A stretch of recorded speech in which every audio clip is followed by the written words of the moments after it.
those are the steps I need to take. Sometimes there's always that knee-jerk reaction, and you're just like, shouldn't, it's like, okay, I need to say it this way instead of this way, and it just gives you that pause that I think sometimes we all need in the craziness of this job to remember we're dealing with kids. And that those negative comments can be so damaging, and stop and think, and turn that negative. It sounds like turn that negative into a positive statement.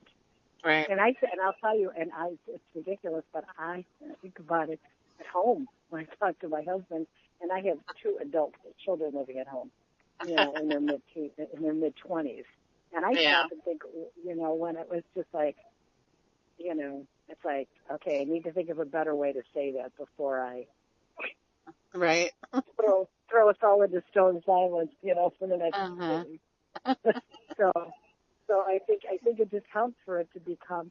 And again, I'll tell you, in the beginning, Catherine, everybody was like, "Oh, one more thing! I can't believe they're doing one more thing." But it has definitely become, a lot of the cultural thing. I think some of it is trying to get the parents to understand how it works. Right. Getting some of the parents to jump on board with some of the psychology, that's behind it, because, a lot of parents were, raised the same way I was, and it was a very punitive type stuff, Right. And to turn it around into that, the positive. He's good in here. Yeah, I'm good. I have a colleague's kindergartner in here keeping herself busy while she's at a meeting. Okay. So yeah, but like I said, I was one of those ones when it kind of came around. I'm like, oh, that's like something else. But I have definitely seen the benefit of it. Okay. Do you feel that positive behavior support has been effective in helping students to foster a positive attitude in your classroom? I think for the most part, yes. I absolutely do. Because I see kids. I've got kids that, well, here's something negative going on, and I will hear them have that thing. That wasn't a very nice thing to say, or promoting, that, apology and speaking up for themselves. It's like, okay, you need to go back and tell them that, I feel this way when this happens. Right. So yeah, I've definitely seen even at this grade level, I have seen where it has helped. Right. Okay.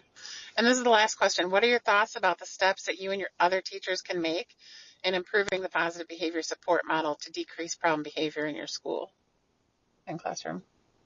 I think consistency is huge.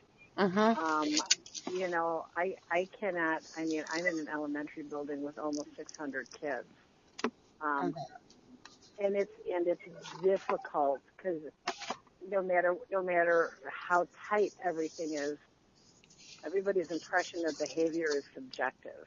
Right. I mean, we have T-charts about what behaviors get written up, and what's considered. What is disrespect? What is a disruption that warrants, a home communication form versus not? Right. I think no matter what anybody does, behavior is a subjective point of view. So, I think to have more of those discussions, some teachers, it's just like if a kid rolls their eyes at them, it's like the end of the world. Yeah. Other people, a kid will roll their eyes at them and go, yeah, my kid does that all the time at home. Right. It's like, okay, where's that? And so it's okay to roll your eyes in Mrs. Stewart's class, but it's not okay to roll your eyes in, Mrs. Forman's class. Right. So how do you establish, and is there a way to do that? It's very cultural. it's very much based on how we were raised and what our backgrounds are as to what, you know. Mm-hmm. I don't, you know, I don't tell my dogs to shut up, and yet I hear people using that word all the time. I have kids that come up to me and go, "Oh, so-and-so said the S word." It's like, "Oh, my God, what did they say?" It's like, "They said shut up." Well, you know, it's not really a swear. It's not a nice word to say. You know, Right. so it's some of that trying to find the commonality, you know, that, you know, that, you know, I Right. mean, you know, that's the big, you know, I think that's the big thing. Yeah. I think that's the big thing is that, and again, I don't know, no matter what we do, if that's ever going to be a guaranteed thing. I just think that's Right. a difficult, I think that's probably the most difficult piece, is what's totally unacceptable for some people is fine for others. Mm-hmm. So, but that's that, you know, but I don't think that's a PBIS issue. I think that's just how people are. Mm-hmm. Okay, that's all the questions I have. Do you have anything else to add? Any other comments? Anything? You know, Okay. no, I think you can use that on there. You know, I think it's a really good program. I really have come to, you know, accept it a whole lot more than I did in the beginning, honestly. Yeah. But I've seen that there's been a lot of benefits, and I think when used appropriately, I think it definitely, you know, it beats the hell out of sitting in the corner with a dunce cap. Right.